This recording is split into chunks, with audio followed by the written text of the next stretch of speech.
with Insectopia here, looking at another insect that I've collected. In fact, this paper wasp I collected just a couple weeks ago here in Michigan. It made its way into my house, and therefore made its way into my collection. So that is pretty, it's fun.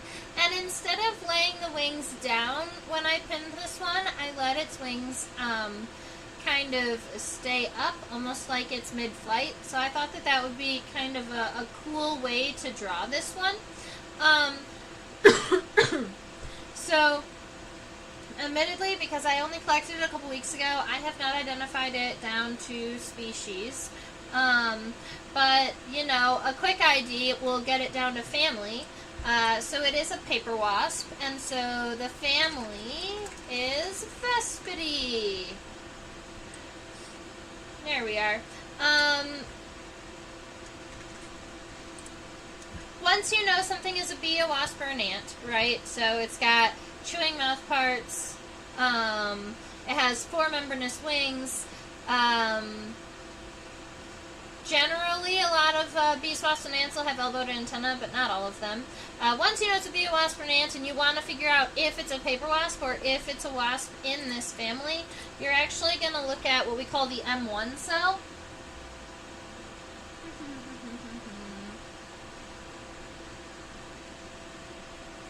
So in the wings, right here, this cell is very, very long. This cell reaches almost the entire length of the wing, and it's also the cell that the wasp's wing folds on. So if you were to look at a paper wasp when its wings were closed, this side is actually on the outside, and then this right here is where the front wing kind of folds in half. And so you'll see the M1 cell, even without a microscope, while a wasp has landed. Generally, when you're seeing cells in like a nature journaling sense, right? You're seeing them land on a flower or maybe a little bit of a distance away. You may not see the whole cell, but what you'll see is one really long reflection that's not broken, because the wing does reflect a little bit. And so you'll see the really, really long cell that's not broken, and a fun little, is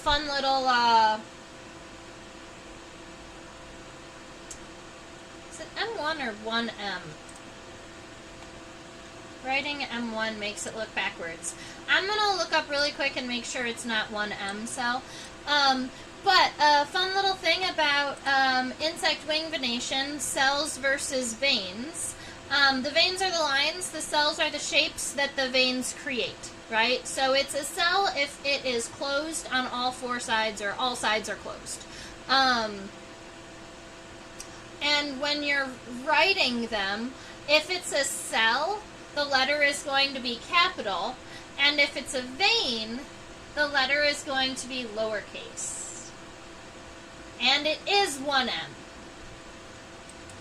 Silly me. Oh, right. So, Vespids or paper wasps have this really long 1M cell. Moral of the story.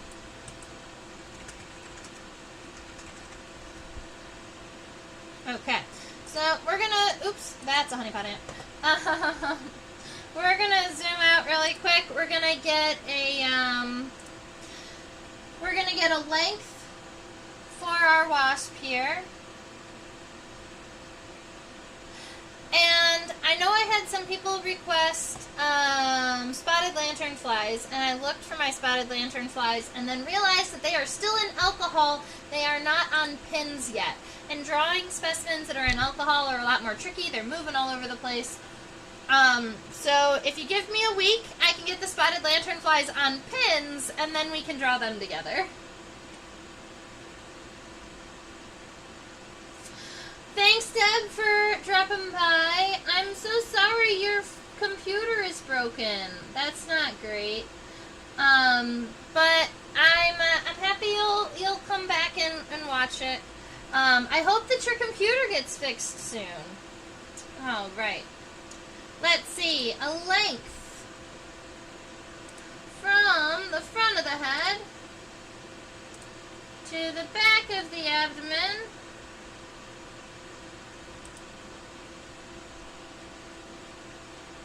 This line is straight, but that's fine.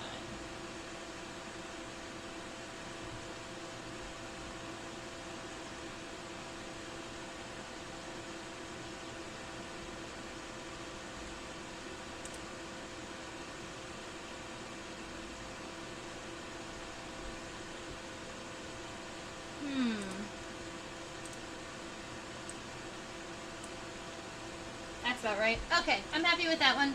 So the length of our wasp here is 1.77 centimeters.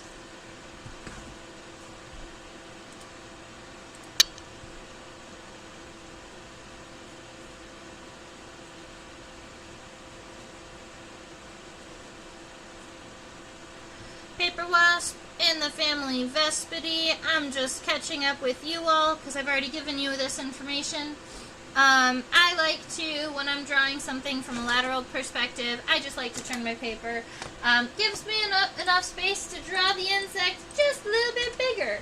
I am going to leave this specimen on that slight angle there for when we're fully zoomed out. Mostly because if I straighten out our specimen, it's not all going to fit under the microscope. I could try to come a little bit further down to see if we can see more of the wings, but I don't think, no, we're not going to be able to fit the wings in with it. I love tarsal segments of wasps. Some of my favorites to draw. Sounds like the lanternflies have a drinking problem. Yes. Yep. They have been soaking in 70% ethanol, so they definitely have a drinking problem. Okay. Alright, so, I'm going to get my head started. Keep in mind, this first time that we sketch, it's all very, very light.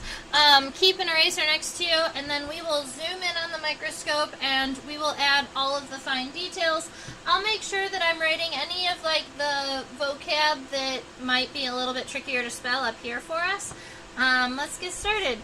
We have a head up here in front, and a lot of times I describe wasp or vespid heads as kind of D-shaped. But keep in mind that you see the head is a little bit at an angle today, so instead of going straight up, we are going to put it not on a huge angle, because keep in mind the specimen is on a slight tilt. But we're going to go still on a slight angle, and then we're making this D shape here.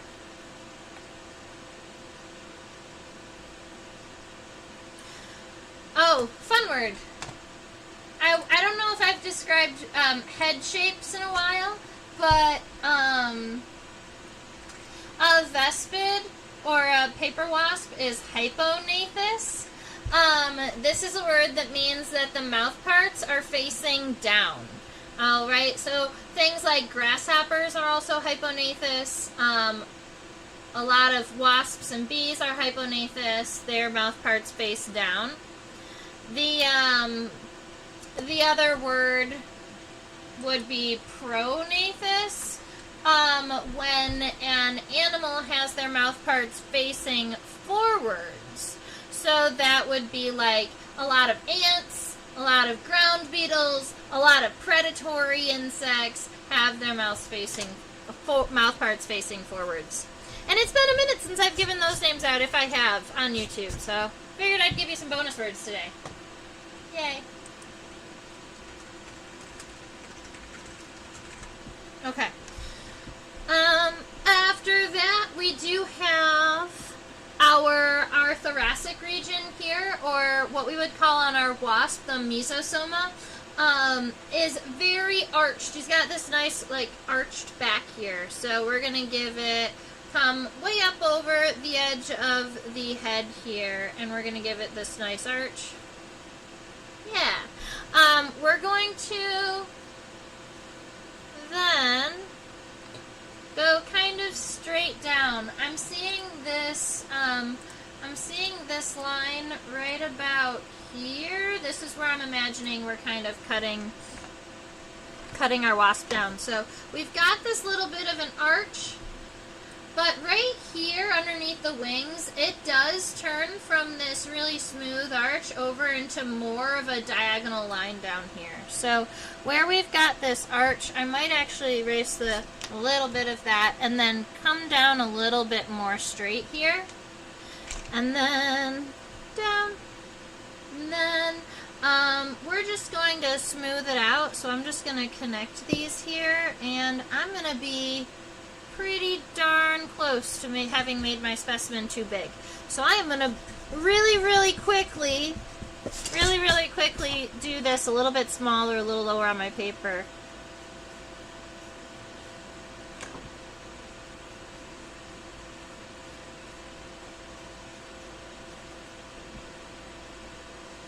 Alright, that's better. So, right here, almost kind of the end of the mesosoma and then the beginning of the metasoma here at the end. This point looks like it's essentially the very center of our body. So if you take the head and the thoracic region together, and then you kind of double that over in this direction, that'll give you about how long you want the wasp's abdomen to be, or metasoma.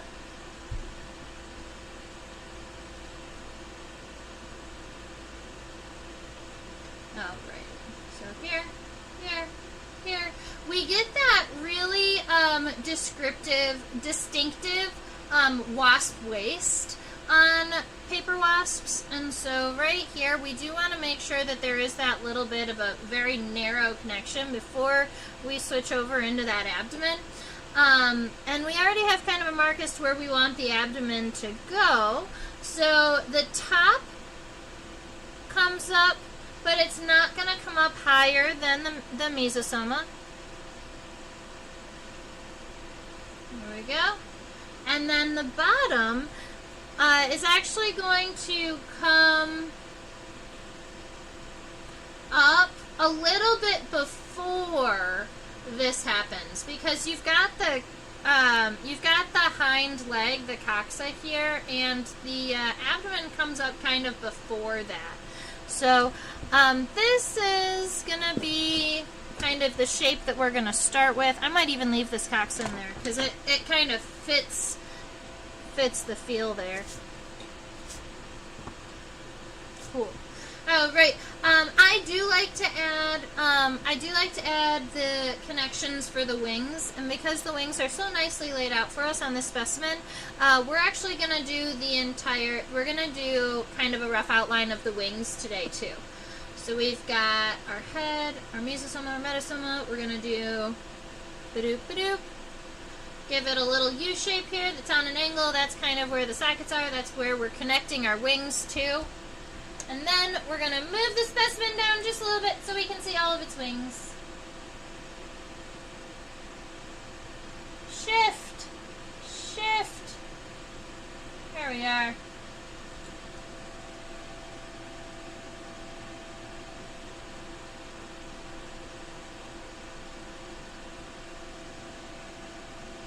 Sometimes wing venation is really tricky to see when there's multiple wings stacked on top of each other and they're clear. But you can see that there is a front wing and a hind wing. And we will do the wing venation once we get there. So, starting here and coming up on a diagonal. Let's see. If you're looking at this wasp, I can even kind of pull it over here if we want. If we're looking at this wasp, see how long those wings are. And where they are really long, at the angle that they're resting, they don't go past the middle of the abdomen here. So if we're making our wings nice and tall, we can aim for kind of this middle of this abdomen right here, kind of go up. That's going to be like where we want the furthest point of our wing to land, and then we're going to come in from there. So let's see how that works really quick. We're going to take this guy, go out, make that little bit of a triangle, and then pull it back, because that's our front wing, and it's going to come right in the middle here, because you still have the hind wing to connect in there. And our hind wing is closer to like this. It's still way out there, but it's a lot narrower here, and it has this little angle here at the base before it comes down. So that's going to be our wing venations, or our wing outlines. And I'm actually pretty happy with that. Sometimes we do little stick legs, but I don't think we're going to need them for this specimen.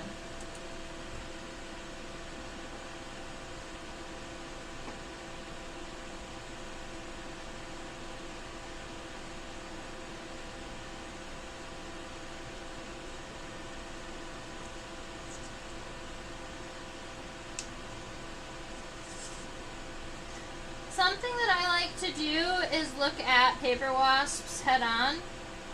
So I just wanted to see what it looks like head on before we dive in really quick. I haven't looked at the specimen myself yet. Look at that. Hello, Susan. So we've got the two large compound eyes over to the left and the right. Those are the ones with all of the individual ommatidia, those individual viewing lenses. And if I zoom in a little bit, you can actually see some of those little itty bitty, there you go, those little itty bitty lenses on the paper wasp. Oh, so cool. There it comes. Wow! Look at that! Sorry, that was a little close. I got too excited. But like this part right here, that's pretty cool. Alright. And then, so those are the compound eyes. And you can see our paper wasp does have 3 simple eyes, or ocelli, right there. Alrighty. Now we can turn it sideways. Also, vespids have reniform compound eyes. So we use the word reniform when we are saying that it's kind of the shape of a kidney, or the shape of a kidney bean, because kidney beans have names because they're shaped like kidneys.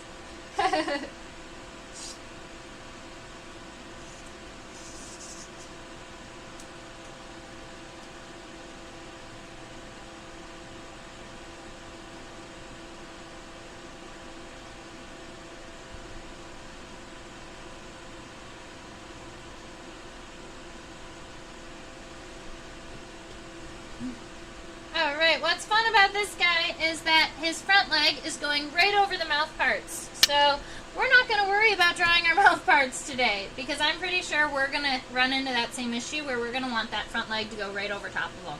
So we're going to mostly focus on the head, the eyes, and the antenna up here.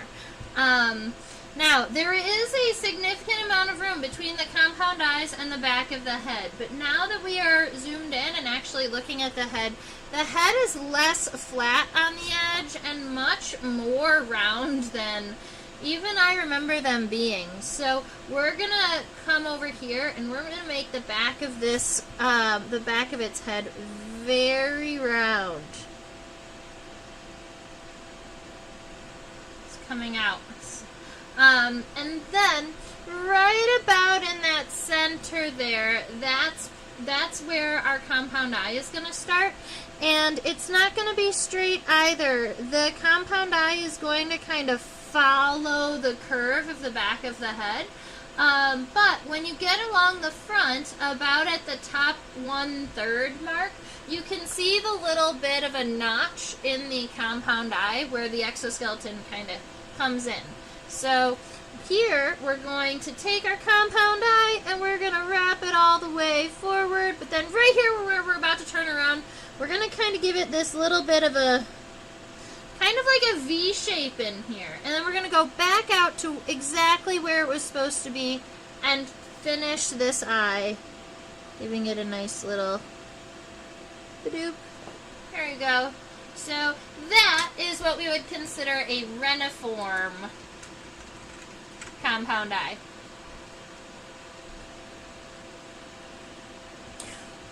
Alright, so something that I'm noticing is that my compound eye got a little bit close to the front of this head here. So I'm going to have to just make the front of the head a little bit wider, I think, because I like the compound eye.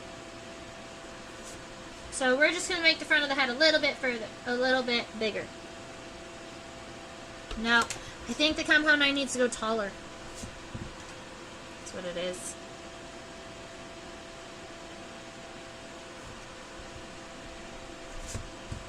Give me 2 seconds. I've got to fix that.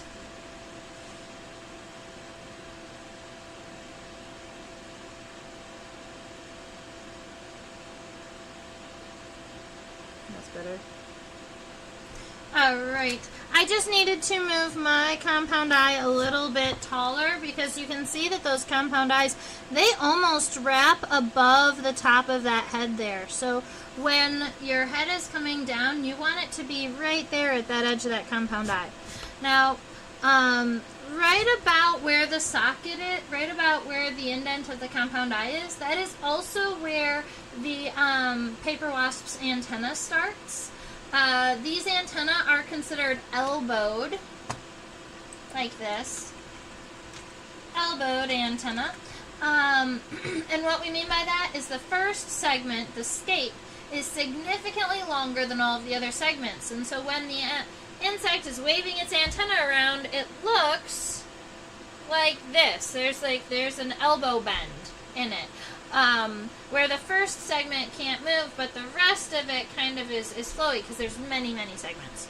So here we are.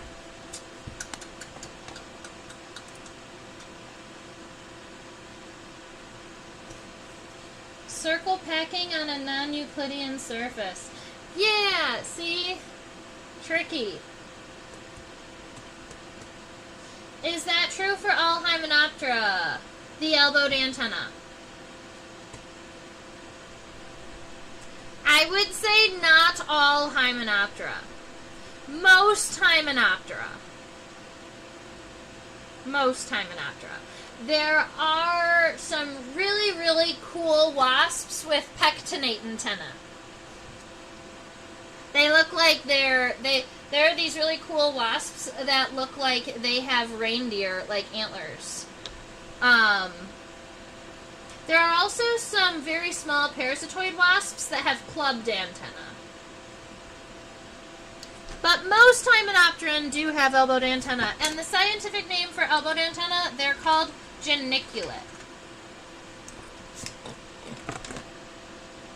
So the first segment, you can see, starts right about at the notch and goes about as high as the top of the compound eye. So I'm going to add my first segment of my antenna kind of right in here, a little bit on like the bottom side of this notch.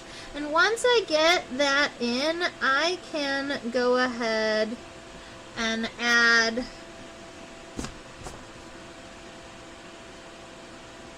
the line for this for the head here. That doesn't look bad. Cool.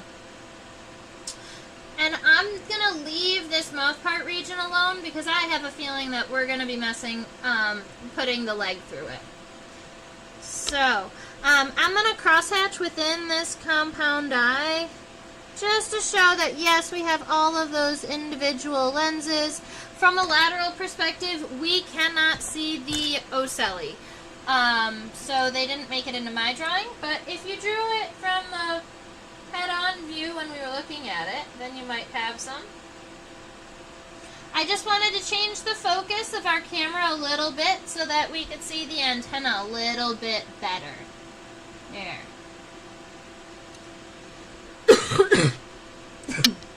So you've got this scape that's nice and long. We've added that one already.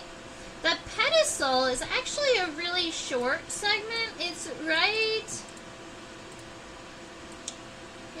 oopsies. You weren't supposed to flip over, fly. You're supposed to move. It's right about here. It's itty bitty teeny tiny. And then it looks like if we were to count these antennal segments, let me just count them in the microscope. 1, 2, 3, 4, 5, 6, 7, 8, 9, 10. We're going to count one more time. 1, 2, 3, 4, 5, 6, 7, 8, 9, 10. So I count 10 segments of the flagellum.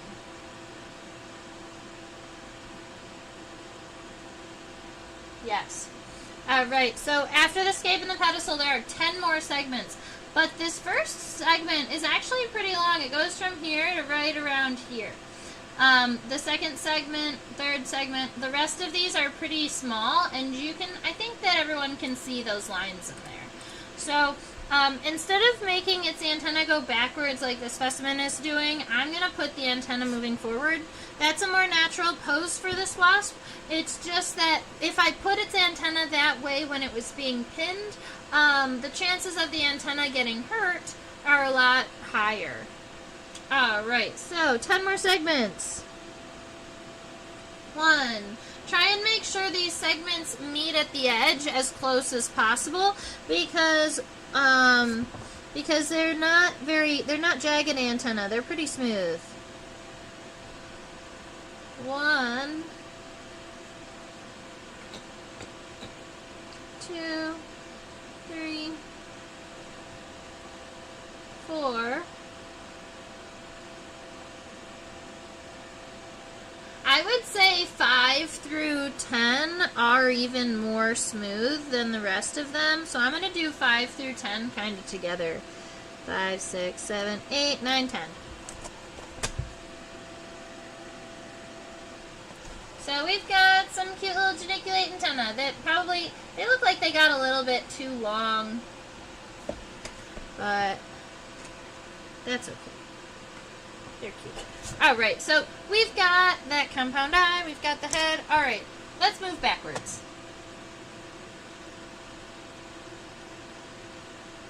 Oh, of course, like the tarantula hawk has spirally antenna. Yeah, that one too.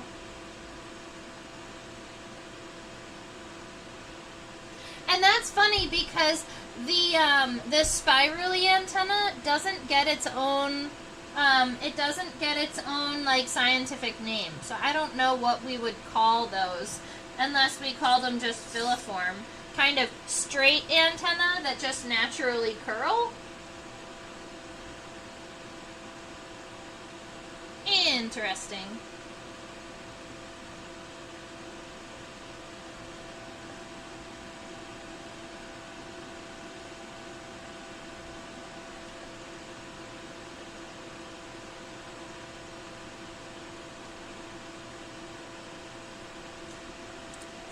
Alright, let's do this. So we are looking at the middle portion of our wasp, and if you've been around, you may have heard me say mesosoma. Meso means middle, and soma means body. And instead of saying thorax and abdomen with bees, wasps, and ants, we use the terms mesosoma for the middle segment, for the middle region, and then metasoma for the final region, because there's some weird overlap in the segments, so we don't call them head, thorax, and abdomen, just for, to make it simpler. Promise, it makes things simpler.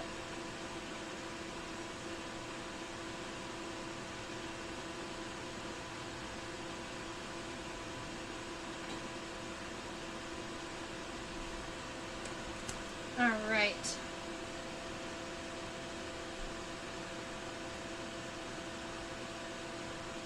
Well, filiform, Susan, just means straight.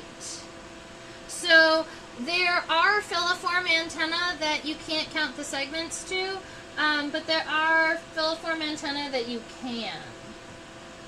I'm having a hard time finding an example of one, though, off the top of my head.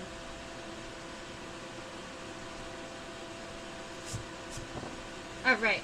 So, the front edge of the mesosoma has this really cool ridge here. I wonder if I use the computer to zoom in right there. That's kind of fun. All right.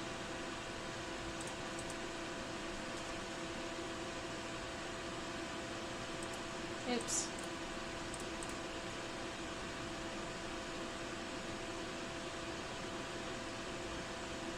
I wanted to re-get this in focus.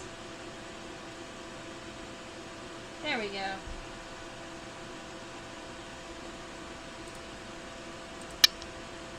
Alright, so we've got this really strong ridge here, and it starts right about even with the top of the head, and then angles backwards pretty strongly here. Alright, so it comes all the way back. And then, if we're to look at where exactly the legs are connected, the cox is actually going to be connected almost in front of this point here. So our front leg is going to be connected right around here, and then the femur is going to be coming up in this direction, and the tibia is going to be coming kind of down in that direction. So that gives you an idea as to kind of where we're going. Let's get this top part done.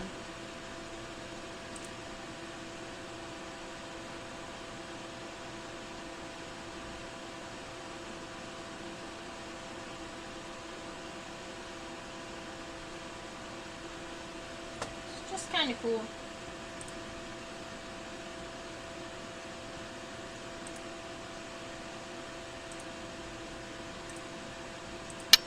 Alright, I want to get the outline of the mesosoma all outlined, and then what we'll do is we'll go in and we'll add the individual sclerites, meaning we'll add the individual pieces of the exoskeleton.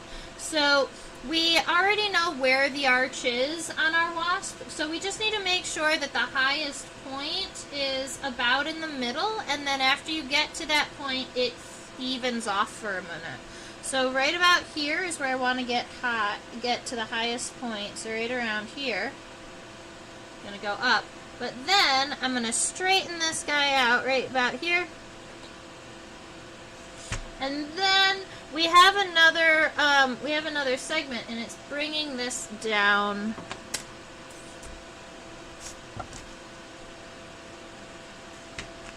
Bringing it down this way. But once we get way down here, we have some kind of more fun and interesting things happening. So let's, I guess, go and look at that really quick.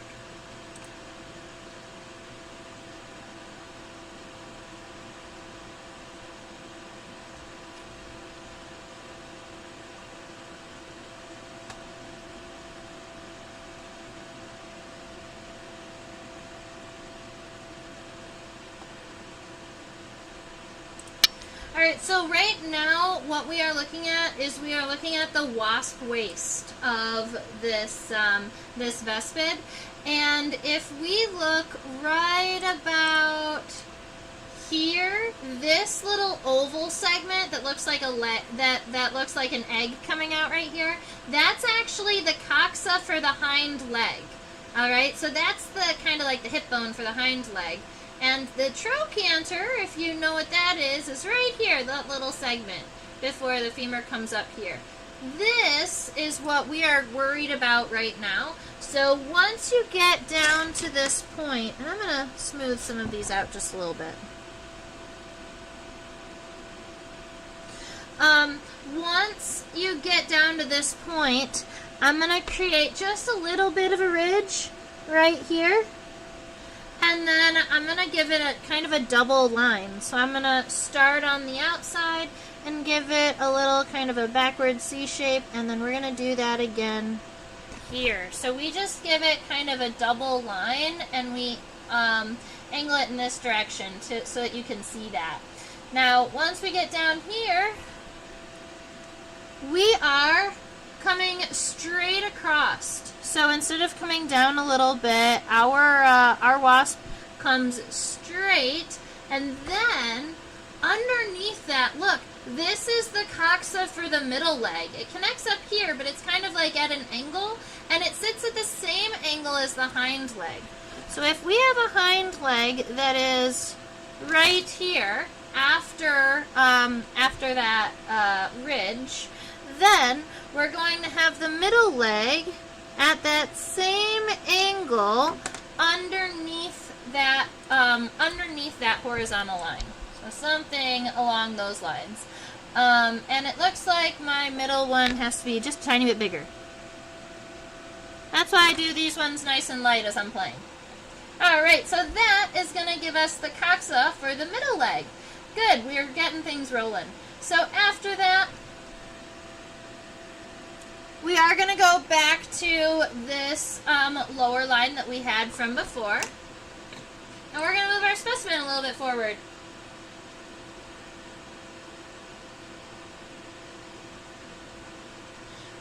Oh, right, I was thinking that filament so long and thin and wispy is not the word. You're right, this is true. This is true. There is another name for antenna that are really, really wispy. So if an antenna is, they call it, if it's not straight, if it's like very, very thin, sometimes they'll call it hair-like.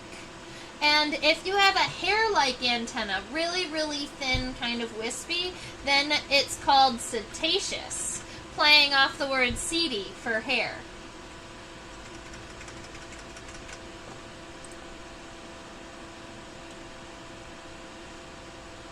Alright, so now what we are looking at is this big sclerite, this big chunk of the exoskeleton right about here, underneath the wing.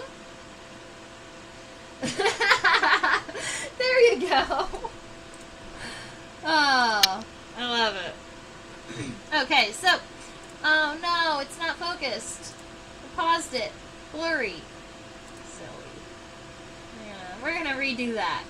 We got this, guys. Alright, it's right around here. So after this middle leg, we have, after this middle leg,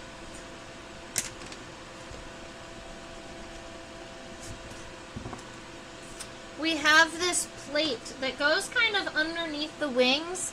It's a little bit kind of like at this angle here, maybe, kind of like so. And so we're going to follow the bottom side of that, and then we're going to take it and we're going to wrap it around to the front here. So that means that this line might be not exactly right just yet. So let's start. We're going to start here. We're going to follow this angle, but then once we get there, we're going to just pull it up. Yeah, something like that.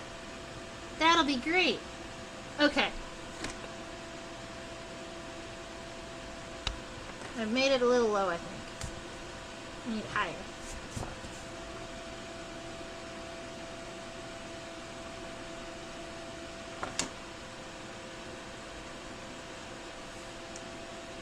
Alright. Ladies and gentlemen, we're getting somewhere. So we've got a head, we have the outline for the mesosome all figured out. So let's get these, so let's get the lines inside of here all taken care of. We have the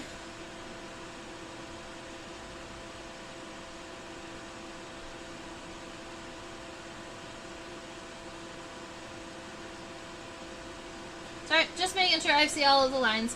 The two that we're going to start with are this suture here and this suture here. It's the outline of this major sclerite, and I think that that's going to be kind of the largest and most obvious one on this side, so that's probably where we should start. I'm sure that it has a name, although I'm not sure what it is. Mesolateral something or another, I'm sure. All right. So starting right about here at the base of that hind wing and coming on down at an angle towards the middle coxa, because this is the second segment of the thorax. So it is where the second pair of legs are connected, even if it's on an angle.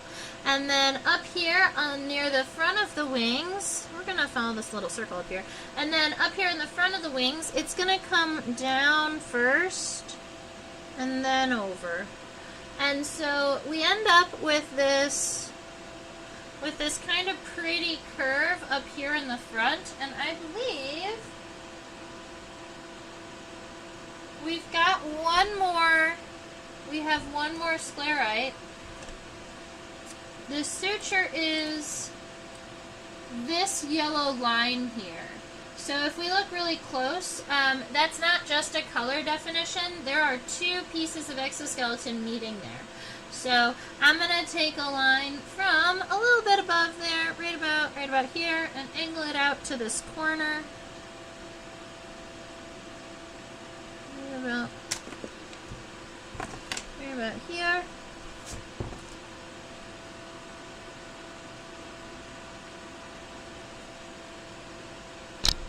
That looks about right. So this would be our first segment of the thorax. This is the second segment. Here's our third segment here. And it does end, I promise, but it's more of like an arched line right around. Comes up.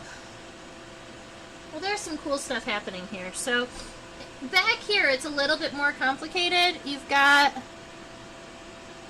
this guy.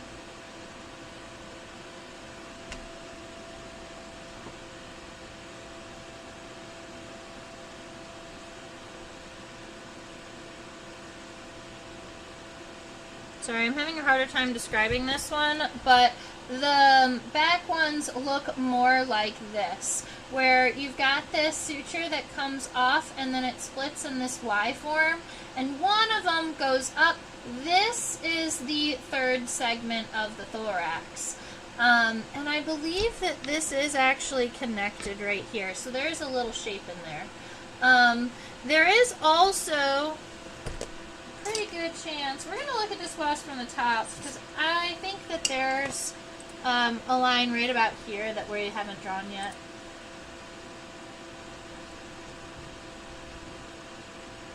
Yep, look at that.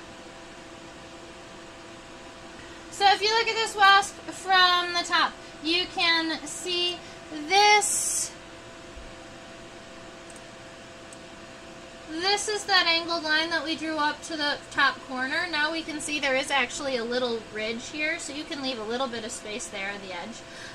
It comes down and then crosses over right there at those wings. So right around here, oops. Right around here, and then you have that second one. So you've got both of those. And that is going to be kind of what our mesosoma is going to look like. We're going to be adding our wings right around here. And my favorite word, the tegula.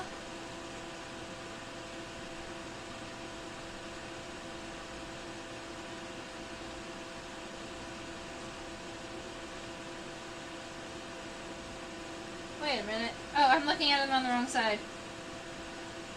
Am I? What side have we been looking at him from? No, I was looking at him right.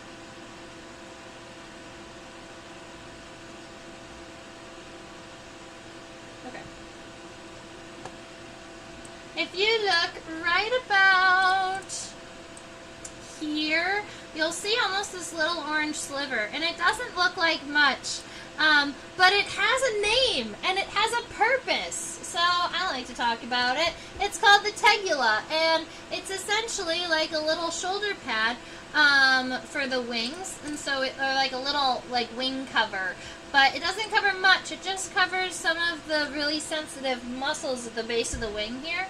So you've got a tegula right there. It's like a little sliver on this from this view. But if we were looking at it from another view, it might be more D-shaped, kind of flat on the bottom and then round to protect the muscles. But we're gonna add that the little guy here, and then the wings from it. And I'd like you to notice my wings are moving back just a little bit, so I'm going to just kind of lightly sketch out the shift.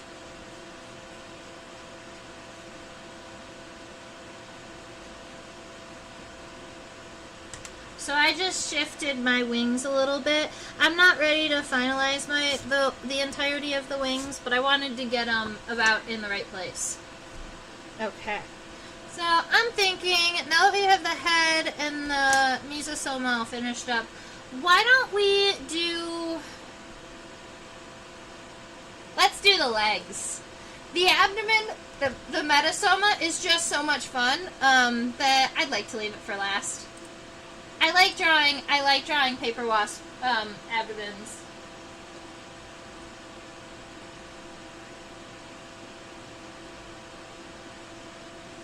Alright, so this is the front leg. You could call it the pro leg. And then you could put the word pro in front of any of the names of these leg parts to mean the first one. So you could say a pro femur, you can say pro tibia, and that just, it specifies that you're talking about the one on the front leg and not all of them. Fun stuff. So way up here for our pro leg, that first segment is the coxa. Let me just go ahead and write these words down for us.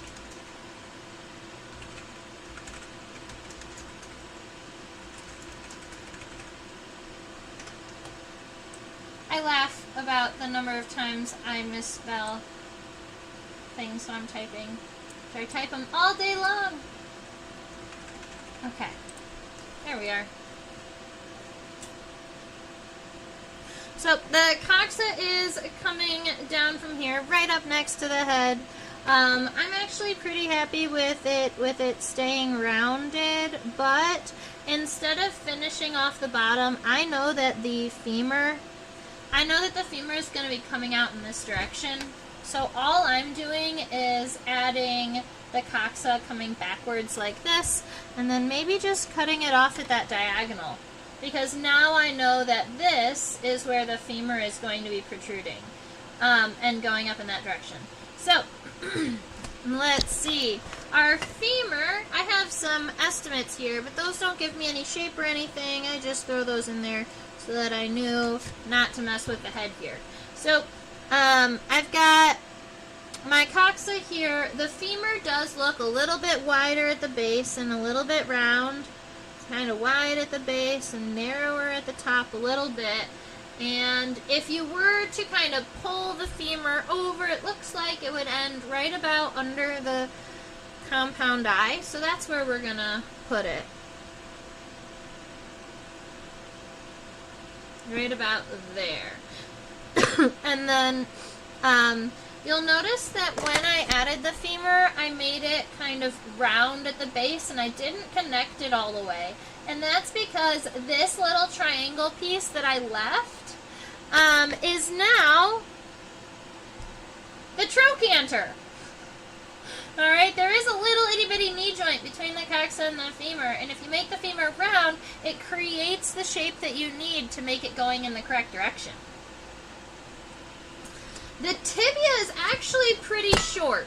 Normally, insects have a fairly long tibia, like double the length of the femur, or like long. But notice the tibia is almost as long as the first tarsal segment. That's kind of fun. So, right here, we're bringing it down. Just make sure that it stays nice and short, and definitely no longer than the femur. Alright.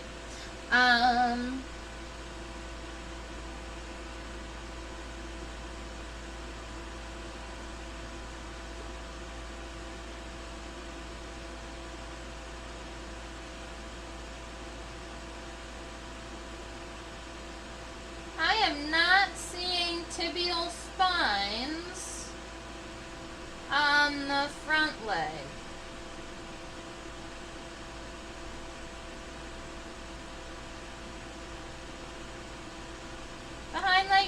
leg definitely have tibial spines, but the front leg does not. All right, we have 1, 2, 3, 4, 5 tarsal segments. The first one is nice and long and rectangular, a little bit shorter than the tibia, so it's going to come out kind of like that, a little bit shorter than the tibia. And then make sure that the front edges, instead of ending straight, angle those concave, so that you have those points at the end of each shape. You can even make the very, very end just a little bit wider, so that so that the shape of the tarsi is correct. All right, so that's 1. 3 of those almost triangular shapes. So we're gonna start narrow, go out, and then we're still gonna end it concave. So 1, 2, 3. And then we have what I like to lovingly call the raindrop shape. It's just narrow at the base, round at the end, and then it's got those 2 tarsal claws.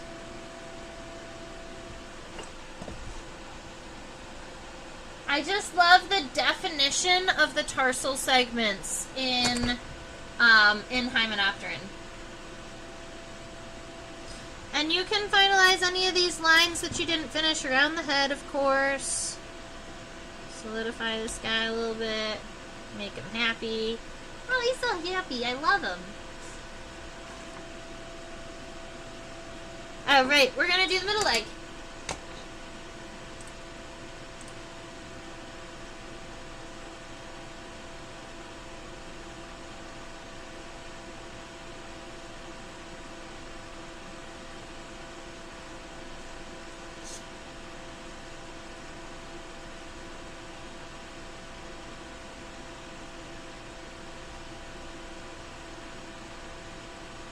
Just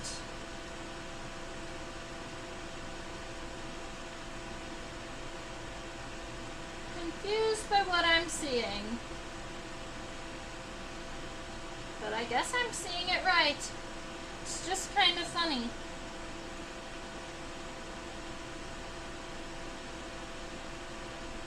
So our Vespid seems to be learning how to count.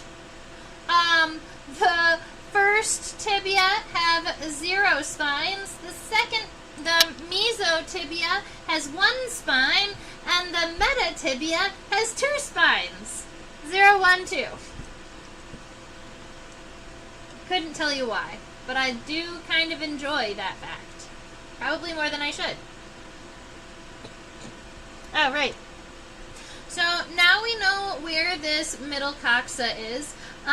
We made it very round, but I just wanted us to kind of get that shape out there starting. We're going to start right about where we had planned and come out to that point. You can even follow that arch there. But then instead of finishing it, because the femur is going to be coming up, it looks like. We could make the femur go over, but that's just not as fun. We're going to make the femur come up and then the tibia come back. So, stay with me. We're going to try and do the outside lines without erasing too many. So our coxa is coming down, and then our femur is going to come up, and it looks like it comes up to right about level with the wings. So I'm going to start that right about here. Come down, and then after my femur that comes up, we do have that tibia that comes down, and the tibia on the middle leg is definitely shorter than the femur. So the tibia is only going to come down to right about here. Right about here. So just past the ridge, that's where the tibia is going. So if our femur is coming up this way, then you can give yourself the end of the femur, so kind of give yourself this notch here. And then start the tibia at that corner coming out. So going in this direction, hitting right about there after that ledge. I put it a little bit off of where I wanted it. I want it to go a little bit further down. Yeah. So we've got that tibia coming down, and then we're going to double that line and then finish those lines going backwards. So here, now I get to erase all of those lines in between, those ones that were made on the mesosoma, because the leg is on top now. Yay. All right. So we've got this tibia, this femur. Let's see.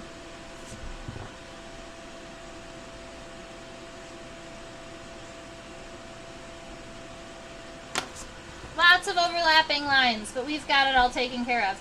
Because you got the coxa coming down, the femur coming up, the tibia coming back down, and then we're going to add those tarsal segments. It has 1, 2, 3, 4, 5, just like the front leg. And the first tarsal segment, just like up here, is pretty much the same length as the tibia. So if you take this length, which is actually a pretty good length, and put it right about here.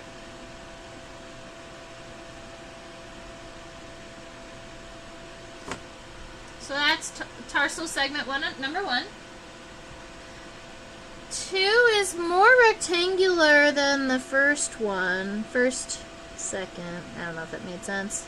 Right, that's our second segment. 3 and 4 are even shorter. 3, 4. And then we have that. This one is kind of more like a squat raindrop, more like more circular. And it's got some decent tarsal claws. Keep in mind that we do have one tibial spine. Admittedly, it's pointing kind of inside, so we can't see it from this point of view. But if you wanted to draw one tibial spine off to the side, just to be like, hey, it's only got one, that's allowed.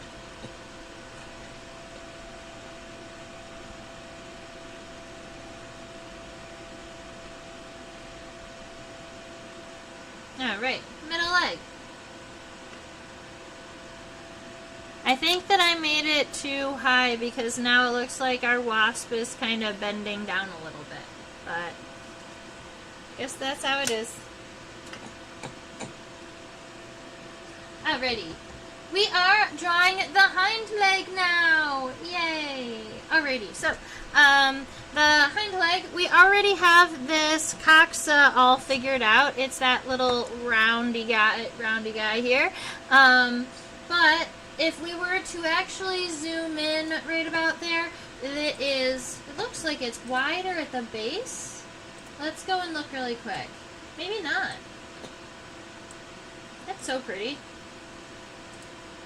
Okay, so I guess what I'm seeing is not that it's wider at the base, but that the bottom side of the coxa is flat and the top side is arched upwards. So if we come to right about here where we expected our coxa to come out, we want to add that arch on the top. And then that's right about where the femur is going to get connected. And underneath, just make sure it goes straight. And as it goes straight, it's going to go underneath those legs and we'll just forget about it. It's gone. Now we get to draw this femur. It goes up. In fact, the hind leg is actually so long that it goes past the length of the abdomen.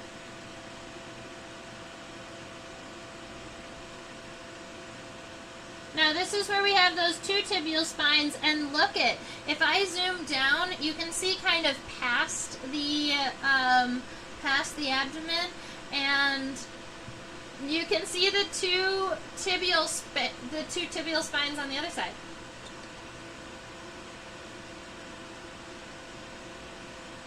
on this side too. They're just a little tricky to see. Alright, so we already have our coxa figured out. The trochanter, that little knee piece, is just like a little triangle, kind of like right here at the base, and then our femur is going to be going up. And it looks like our femur goes up, and it goes even past the top of our abdomen, so I'm actually going to, instead of angling it up towards the wings, actually, I probably should. Alright, we're going to angle it up in towards the wings, right about there. I'd be happy with that. Wide at the base, a little bit narrower at the top.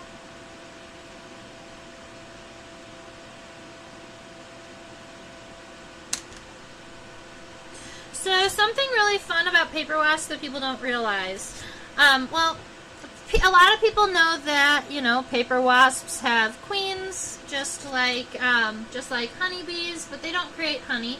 The wasps are generally predatory, picking up caterpillars and other soft-bodied organisms to kind of chew up and feed to their babies. But what many people don't realize is, and what's cool about it, is the adult wasps, the babies are who need the protein. The adult wasps generally don't need as much protein. They're primarily out there looking for water and sugar water.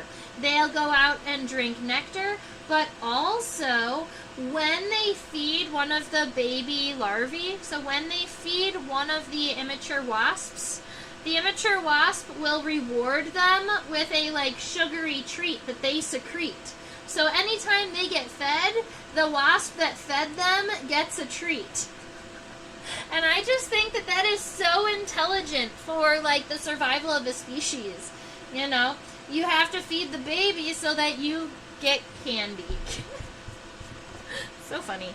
Alright, now, the second, that tibia on this hind leg, the metatibia, ends right about there at kind of like the second segment of metasoma. I can almost imagine that it's right about here. So that's where we're going.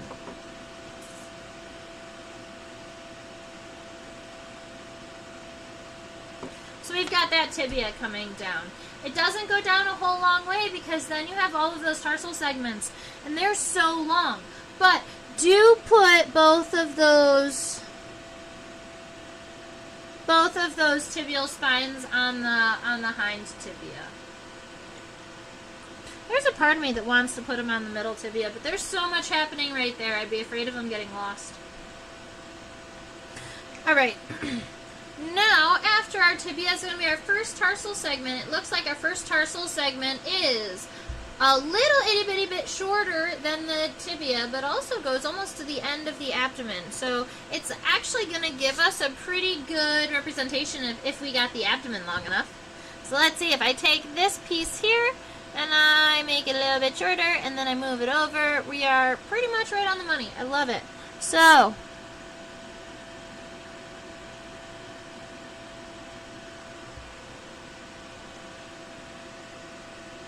tarsal segment number 1.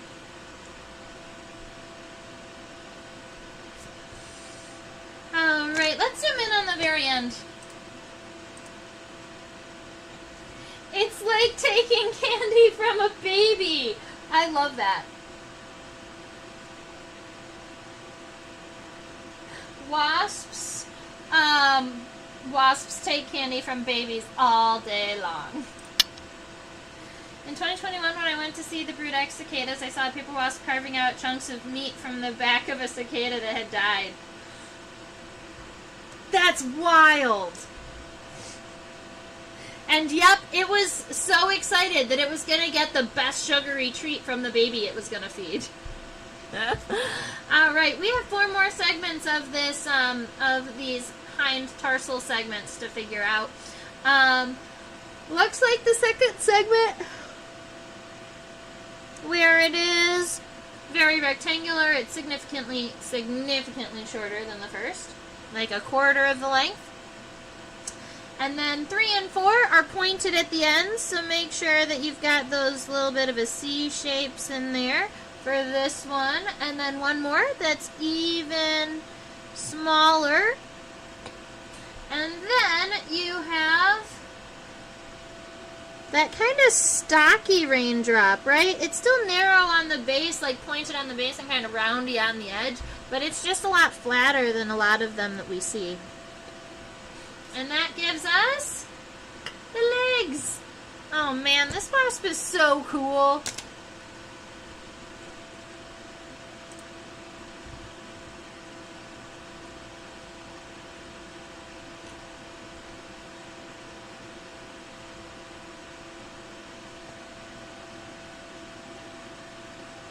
Alright, I like this angle for a reason.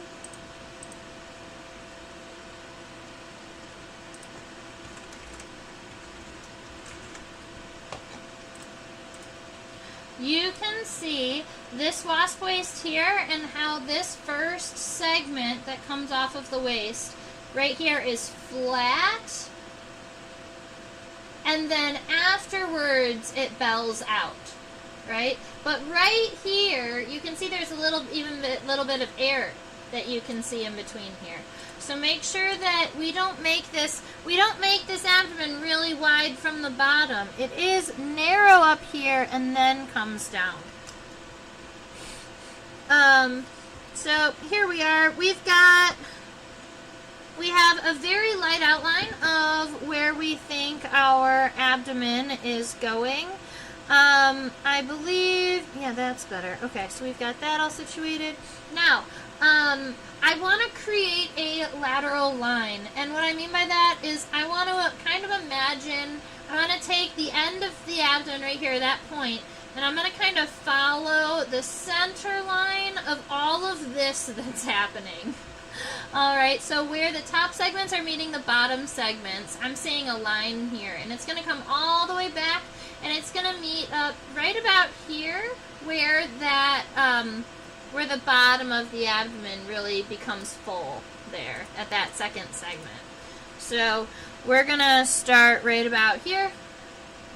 We're going to wrap it kind of along the bottom-ish of the abdomen, and we're going to come right up, and it's going to essentially attempt to line up with the bottom of this wasp waist here.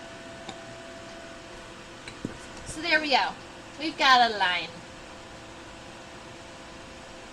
Now we get to count abdominal segments. That is 1, 2, 3, 4, 5, 6. 1, 2, 3, 4, 5, 6. I'm seeing 6 segments. That's easy enough. So this first one here,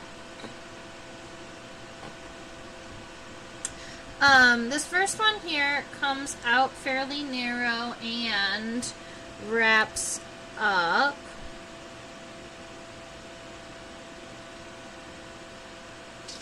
And then comes down. This first one is really tricky for me because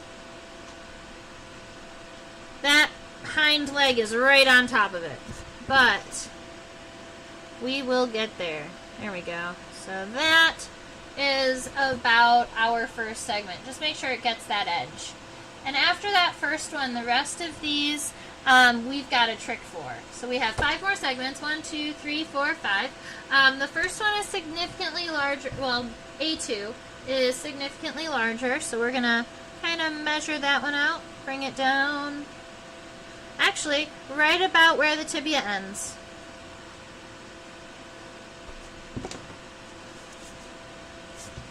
Okay, so that's 2. 3, 4, and 5 continuously get narrower and narrower. Also, notice that the lines start to angle down, so we're going to try and follow that a little bit. So we're going to do, we've got this one that goes all the way through, and we have one that's going to come like this and then down. So once we get past here, we're kind of angling off to the edge until, kind of angle until you get to that lateral line, and then the lateral line goes straight down. Alright, so that is, we need 2 more kind of narrow ones, like this, and then like this, and then you've got the very end that is going to be a little bit different. Cool. So we've got that happening. Now all we have to do is combine it all. I'd like you to see that the tops of these segments, they do match pretty well. There's not a lot of like stepping happening. There's not a lot of separation in between them. But there's some really cool like curves happening in this region. So we're gonna get those all situated. So because these are mostly smooth, well, we'll do them individually anyway. Alright, so we're coming up here. Finish that top line coming around. Once you've got that all situated, we're going to follow this line down, but we are going to kind of pull that line a little bit towards the middle. So we're going to just angle it a little bit this way. And then, once you get to this lateral line, instead of going straight, these are going to be extended U's. Alright, you're going to U those out. And we'll do one more top one before we do the bottom one. So we're going to come here, follow that line over, come on down, angle in a little bit. Once you get to here, make sure that that's a U shape and it connects over here. Now, you'll notice that this shape actually connects a little bit further. So when you put this in, it's actually going to be touching the segment. That's a fun little doodad. Alright, so there we go there. Two more. Oh. These need to be a straighter. I keep trying to arch them a little bit. There we go. The segments on the top are considered tergites with a T, top tergites, and the pieces on the bottom are considered sternites because they're on the sternum side. So we've got those guys coming around. All of these are U's, and then we can come back through, give all of these straight lines, and then make this nice and smooth.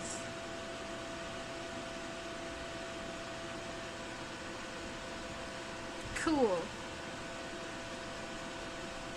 So then the only thing that we have to worry about now, well, we have to do the wings still, but let's check out the very, very end of the abdomen, because we can check out the last segment, but also we can check out the stinger, and who doesn't want to look at a good stinger? It's actually not that sharp looking. Well, not that large. So that's the little stinger there at the very end. And if I zoom out just a little bit, you can see kind of where the tergites meets the sternites, and how the stinger comes out from in between. So this lateral line actually becomes a straight line, and that's going to be the separation between the top and the bottom. And then in between those, right at the end, that's where the stinger is. And I angled my stinger up accidentally a little bit, and generally they're angled a little down, because they sting underneath themselves. But there are some insects like velvet ants who have like a multi-directional stinger, and you can like move it, aim it. Cool. So that's our paper wasp. Let's go ahead and look at the wings. So if there's a stinger, does that mean this is a lady wasp? Yes, it does. This is a lady, and this is not a queen, so that means she is a worker.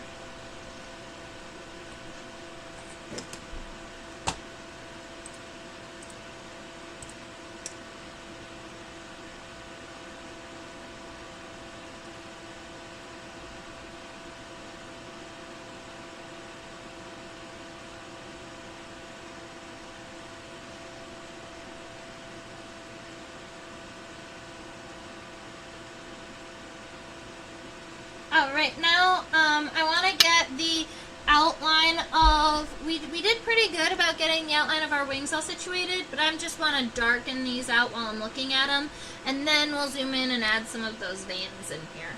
One of the first things that I'm looking back and critiquing myself on is this point here. I think I want this to be more rounded and less, kind of less triangular maybe.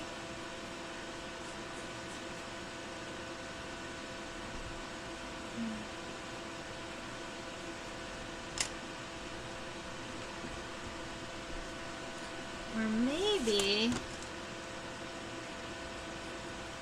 yeah, it needed to be more round on the outside. That's what it was. Alright, now that I've got that figured out, I can follow this outline and then we can do some wing venations.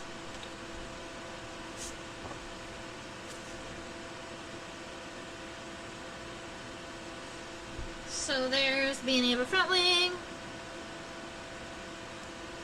And then coming on back down. Alright, and then our hind wing.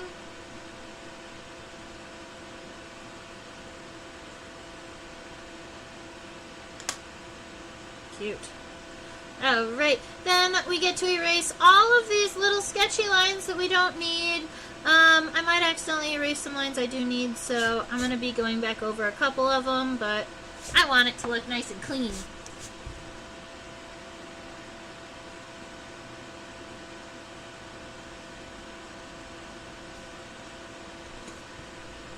Honestly, vespids are some of my favorite to draw. It's probably why we've drawn a couple of them on this.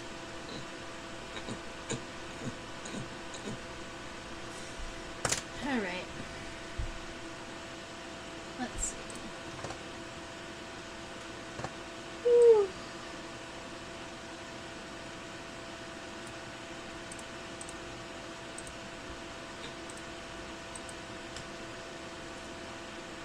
So I'm looking at the veins starting from the top of the wing. You've got the costa, which is at the very edge of the wing. So honestly, all it needs, it doesn't need to be another line. It just means that the front of the wing just needs to be thicker, a thicker line. So I'm going to come back in and kind of thicken it almost all the way up until that edge. We've got one. This is probably the sub-costa here that comes down and used pretty much from the middle.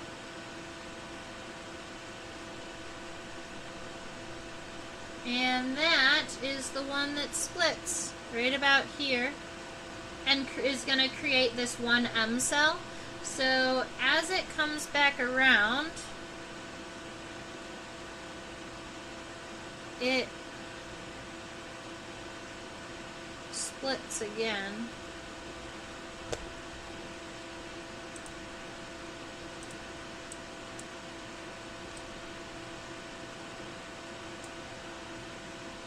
Cool.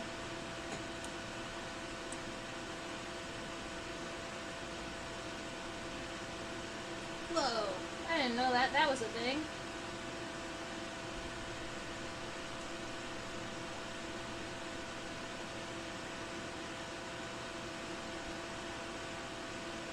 Yep, that's a thing. Okay, so, right here where our 1M cell comes up, there's also another vein that's going to come up kind of right next to it and make a little triangle here. Just kind of fun. Makes a little triangle here. Okay. This is that 1M cell that we're concerned about though, because that's the one that defines that it's a vespid. So this kind of comes up here, then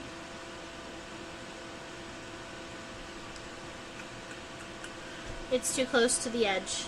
We're gonna bring it down just a little bit.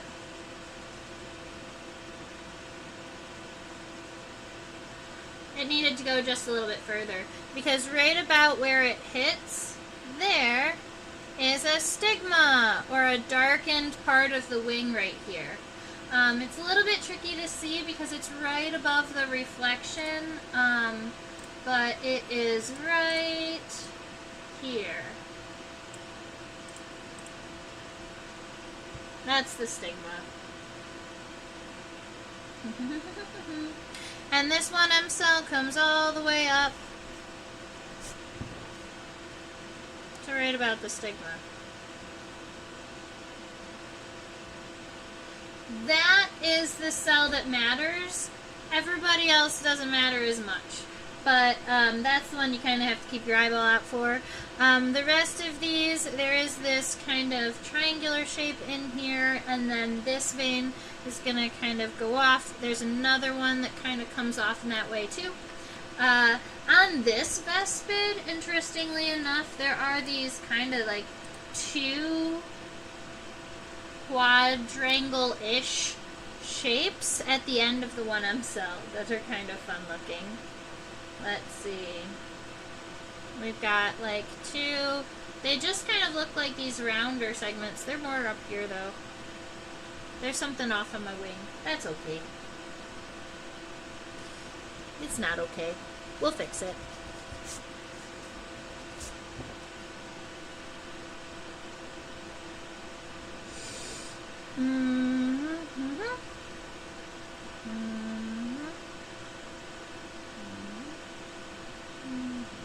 Yeah, it was pretty close actually. Just needed to get the rest of it all figured out. So, something along this line. This is the cell that matters. I could even color it in if we wanted. It's nice and long, and it's straight, and it's right there in the center of the wing, because that is exactly where this line right here is where the wing folds. It's kind of like a little fold line. This edge stays on the outside, and then this edge of this cell right here, that vein, that's the inside edge, and this underneath is just folded under, so we don't generally see it anyway. If we were looking at this hind wing, there isn't... the wing venation is a little tricky to see down there, but it honestly, it looks like...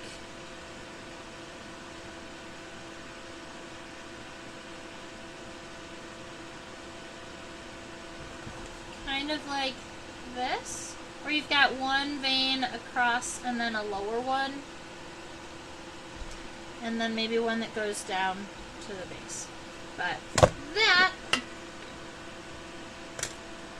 is about right.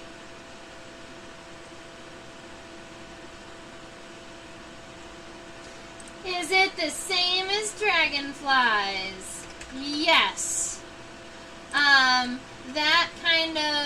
That kind of color on the wings is the same as dragonflies.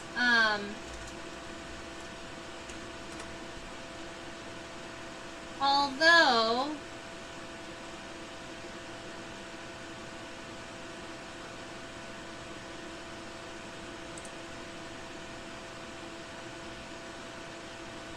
yeah, it's the stigma. So there's another word that popped into my head really quick, and it's the pterostigma. But I think that the pterostigma is just another word for it. I think that we just shortened. I think pterostigma might be the full term, but we just use stigma.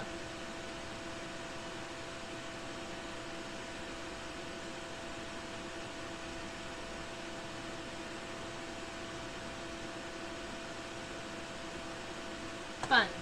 But yes, yeah, it's the same thing on a dragonfly's wing. Ptero just means wing. Right, kind of like a pterodactyl. So, so they said, well, it's always a stigma. That darkened region on the wing is a stigma. Generally, it's a little bit thicker, it's a little bit harder, whatever. Sometimes they add ptero in front of it just to say that it's on the wing. But sometimes they don't add ptero in front of it. I would be curious about that. I would be curious if there are stigmas that are not on wings. I've never heard of one. But it'd be interesting to read about. 0, 1, 2. That's fun. Alright, ladies and gentlemen. I am flying to Raleigh, North Carolina tomorrow. for an Oddities Expo. So I'm going to need a tiny bit of beauty sleep. So I'm going to be letting you go pretty shortly. Let me go ahead and switch over here to the closer. Oh no, I'm short in the closer now. What happened here? That's better. Now I'm too tall. When did it change my camera? There we go. Okay, so over here I have a little reminder to let me know that, hey, I have out-school classes. I generally teach Tuesday, Wednesdays, and Thursdays because I tend to travel on weekends, but reach out there. There's a link in the description box or a code or something to give you $20 towards free classes. So, if there's a kid in your life that you would like to share some buggy knowledge with, go ahead and drop by. That would be fantastic. Subscribe to my YouTube channel so that you can chat with us. Tip if you feel like you would like to. So many of you do, and I super appreciate it. I try not to ask, but I do give you the ability to do that. On my plane to Raleigh, North Carolina, I'm hoping to update my website with the rest of my, the products that I can sell through my website, along with, macro photography images and, macro images and the wood-burned ornaments that I've been making, and, we'll see what else. But I'm going to be updating my website hopefully in the next week, over the next weekend, so that is exciting, so that I have access to sell things to you too, and not just to people that I meet in person. Feel free to email me at trisha@theinsectopia.com. If you are looking to tag me on Facebook or on Instagram, I am Insectopia2015. Unfortunately, we are only just Insectopia here on YouTube. Facebook and Instagram, people beat me to it. But one day, we hope to override them and say, you can't have my name anymore. That'd be fun, wouldn't it? I don't know. Alright. Sometimes you like to see my drawing in a full view, so that is what my little Vespid looks like. And I honestly thought that the antenna were too long when I started, but now that it's ended, I think that the antenna are just right. Sometimes I double, sometimes when I'm starting one of these sketches, I don't see the visual, I don't see it completely until it's done, and then I look back on it and I say, oh yes, I did kind of make the right choices. I think the only thing I may have changed on this sketch is pulling these front leg up higher so that all of the legs kind of matched. I think the front leg looks like it's walking and the middle and the hind legs look like it's flying. That's my only critique on my own, but I think that, it's beautiful. So, if anybody is in or around North Carolina, I'm going to be at the World Oddities Expo on Saturday. I hope that you all have a fabulous rest of your week, and stay buggy. Oh, and spotted lanternflies next week, as long as they stop drinking and dry out so that we can draw them. Have a good one. Stay buggy.